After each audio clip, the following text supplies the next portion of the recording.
Ja, herzlich willkommen zu einer neuen Ausgabe SI Talk und Goldsource habe ich bei mir, Yannis bei mir, wir kennen uns glaube ich schon seit 10 Jahren.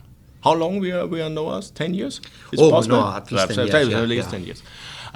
Und bei Goldsource hat sich einiges getan. Und ich glaube auch, dass die Story interessant ist, jetzt gerade, wo wir in einer neuen Bull-Market drinnen sind, dass wir genau diese Stories sind genau die, was wir haben wollen. Und deswegen bin ich auch hier. Yannis, thank you to have time. And I said in my German introduction, we know us for many years, and I think we are in a new leg of the new gold market. So next year, the next 2-3 years will be fantastic for gold stocks. My point of view. I hope. And I say also, this kind of story, what you create, is also an interesting thing, but maybe the people should look at this kind of companies they have, or a similar situation what you have. But the last interview is very long ago, so maybe you can give us a rough overview where Goldsource at the moment is. Exactly. Thank you very much, first of all, Joe, for kind of giving me the opportunity to talk to your audience once more. And we like European investors, no doubt, continental European investors. You know, we've got a lot of them in our company. Some good shareholders are coming from Europe. So I believe they're pretty loyal to the company, and that's why I always like to update, even my trips in Europe, you know, in Switzerland or London or even in Germany recently. Thanks for the opportunity. All right, so what has happened? Goldsource Mines, just to remind people, we trade in Toronto Stock Exchange Venture under the symbol GXS, but also in Frankfurt and the United States. In the last 12 months, we had some incredible news because we discovered a new body that is auriferous 1.7 kilometers away of the main deposit of Eagle Mountain. So reminding people, we operate in Guyana, in South America, British Guyana, the only English-speaking country of South America, and a safe regime and country that is transforming itself into an oil giant down the line. So lots of changes in Guyana, but to the good. Okay. For our project, also reminding people, we do hold a 4311 at about 1 million ounces with an average grade of 1.35 grams per ton at 0.5 cutoff. In the process of expanding our resource, we drill a lot in the periphery, infill, in terms of categorizing the ounces in a better way through most inferred to indicated. But in this kind of process, we were drilling some targets on historical auger holes that they were far within our concessions, but far from main deposit. And on January 23rd, 2019, we announced one hole of 69 meters at 6.5 grams. And that was not in depth, that was from 0 to 69 meters. So, as you understand, this has changed completely the outlook of Goldsource Mines in many fronts. So we managed to raise $7.5 million in April as a result of that intersections and subsequent intersections. So we had more news releases. I urge people to go and see them. So the new area called Salbora is coming as a different grade. Is much more enhanced, as you notice, from the main, as I said, 1.3. Now the average grade of Salbora body, it's about 2.5 to 3 grams per ton. We have drilled about 4,000 meters at the moment, but we're going to reach almost 11,000 meters before Christmas this year. So I urge people to stay focused and see what news will come. Targeting, as always, a new resource outline early next year or sometime in the first half in order to add the Salbora ounces to the main Eagle, plus the expansion of the Eagle that we haven't done the analysis. And as a last point here, we are also working in a pre-feasibility study. We have done most of the metallurgical work. We have done geotechnical work, a lot of engineering.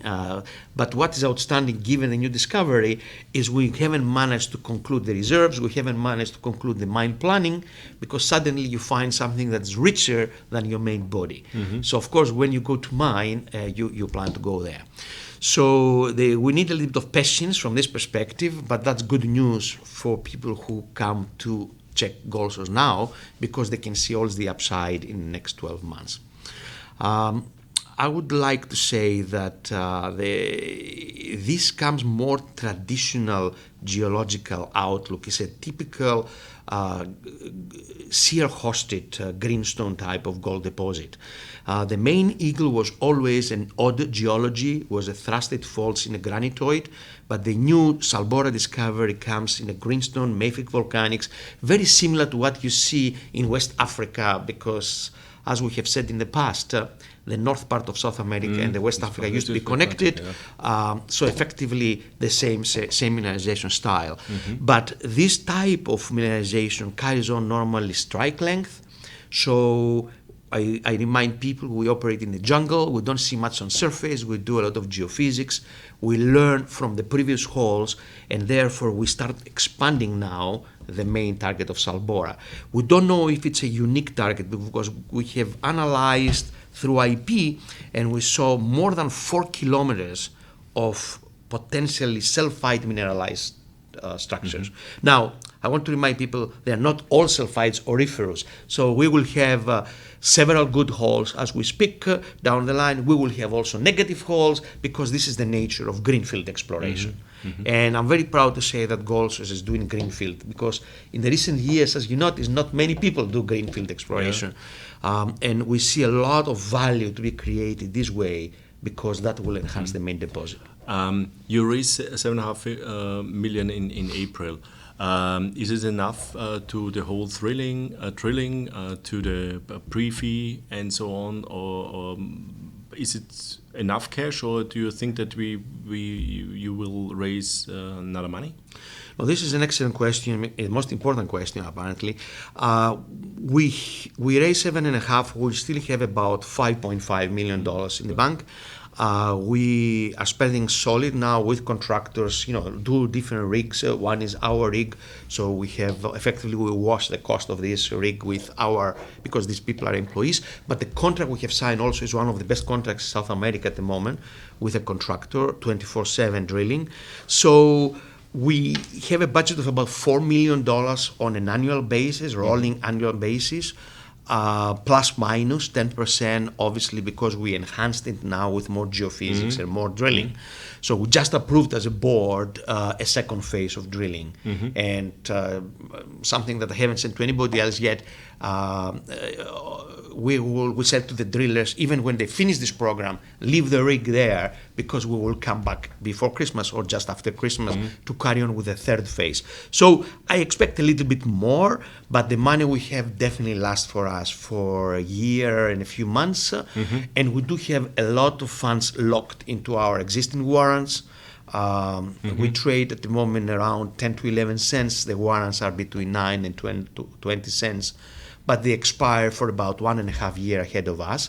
So we see that subject to success, of course, we see some money from warrants coming in.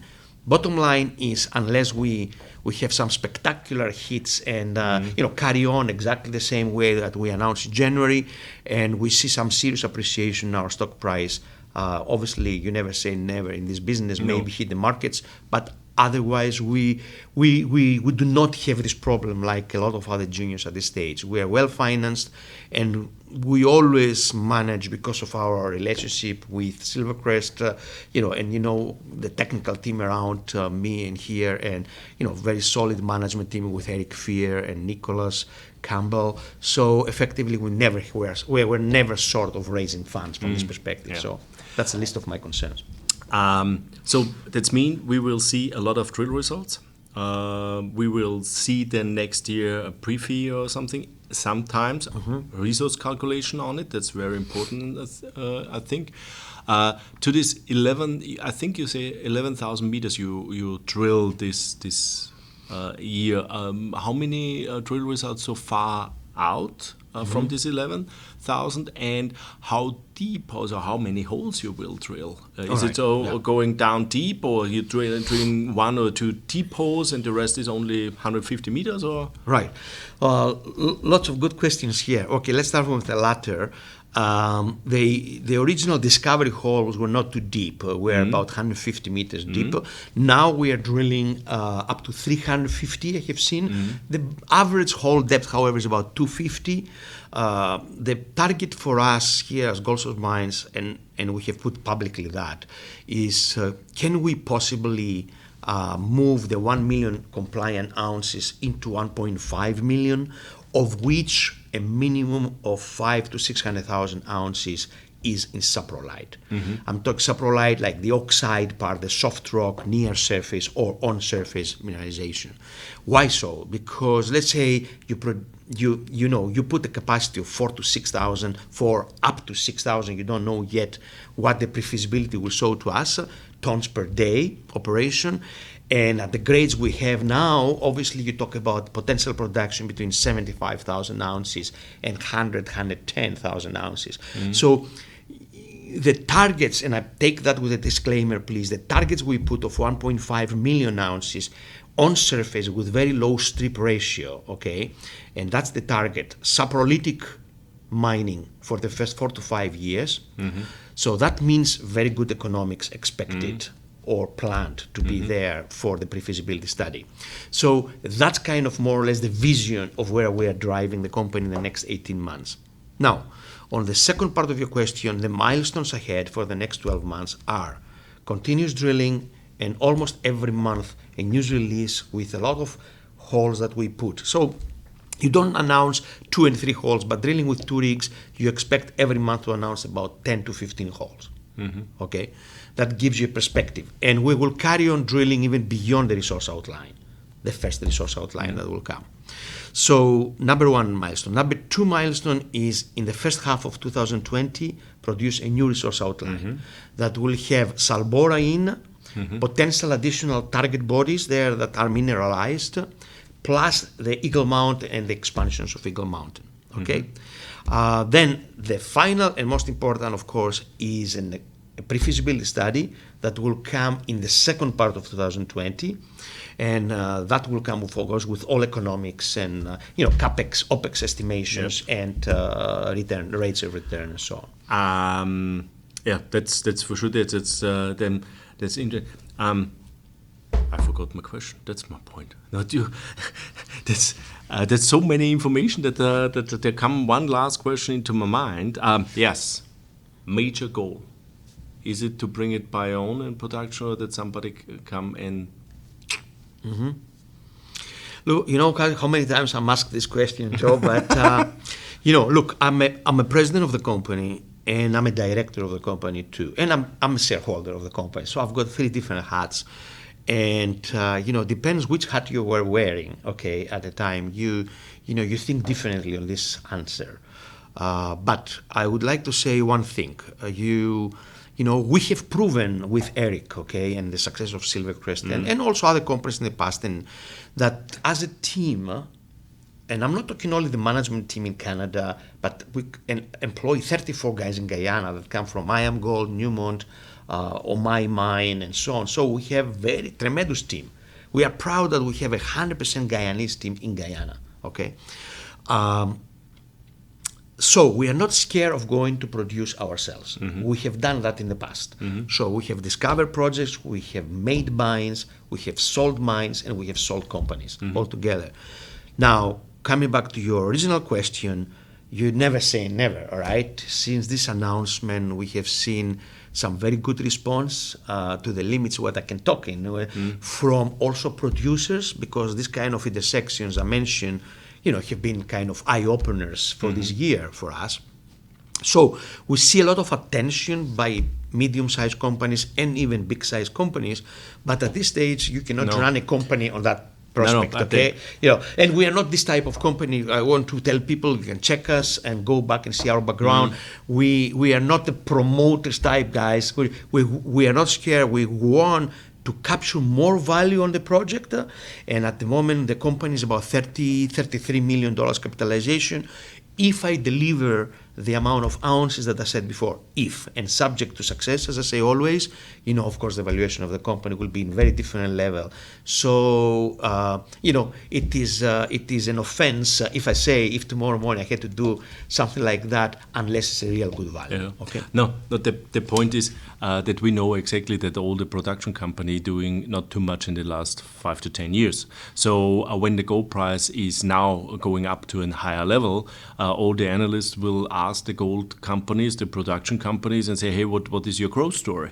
And then they must running around and looking for a new project. Absolutely. And I am in this business 30 years, and you remember 19 of these years were with BHP, where my bread and butter of my work was M&A and a lot of other this kind of approach from the other side of the fence.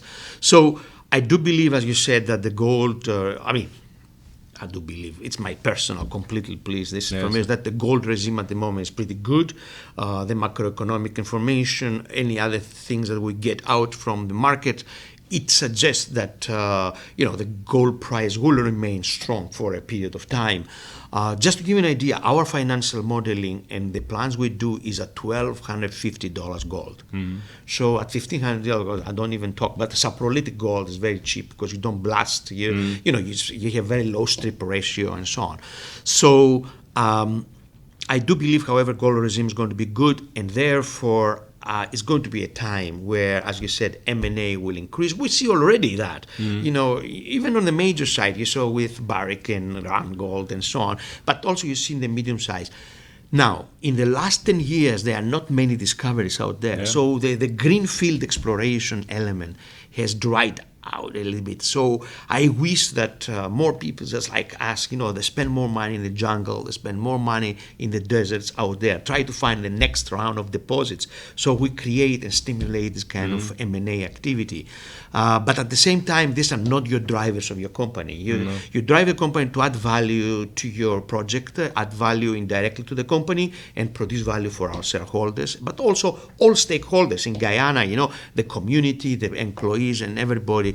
So we are in good shape. We've got one of the best stories out there. I encourage you people to go and check it much more on our website or in the news and other media. Yannis, thank you for the update. Ja, Goldsource.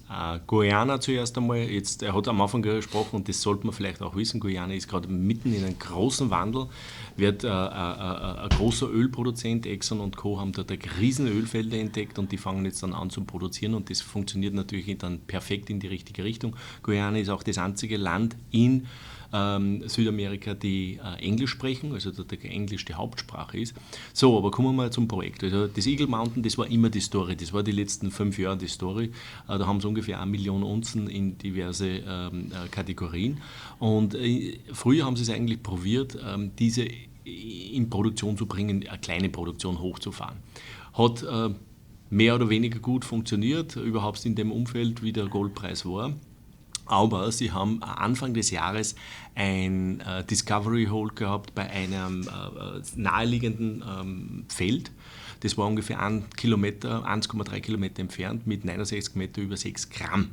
Also ein richtiges Ding und der Aktienkurs ist abgegangen für die Rakete, haben dann 7,5 Millionen Dollar geraced, bohren jetzt kontinuierlich, bohren glaube ich heuer 11.000 Kilometer, 11.000 Meter, Bohrmeter. Und die Ergebnisse kommen jetzt kontinuierlich, dann kommt ein Ressourcenupdate nächstes Jahr Frühjahr und im Herbst soll dann quasi eine Pre-Feasibility Study kommen. Für mich sind diese Story genau das, die der Markt jetzt braucht, weil das sind keine Fresh-Stories, das sind bestehende Stories. Wir haben über 1 Million Unzen da, er erwartet ungefähr seine persönliche Schätzung, also Disclaimer geschützt, 1,5. Und das sind die schon, die dann in der nächsten Phase von großen Produzenten übernommen werden, vor allem wenn sie natürlich in einer relativ sicheren Judikatur wie Guyana ist. Deswegen habe ich auch probiert, ein Interview mit ihm zu bekommen, weil das die perfekten Stories sind für das, was 2020 oder in diesem Übernahmezyklus 2020, 2021, 2022 passieren wird. Da bin ich mir ziemlich sicher, dass die Company dann noch nicht mehr existiert, sondern die von irgendeinem anderen aufgekauft worden sind. Das war's von Goldsource in Vancouver, also aus Vancouver im Oktober 2019. Tschüss und Baba. Thank you. Thank you very much for the time. Yeah, thanks a lot.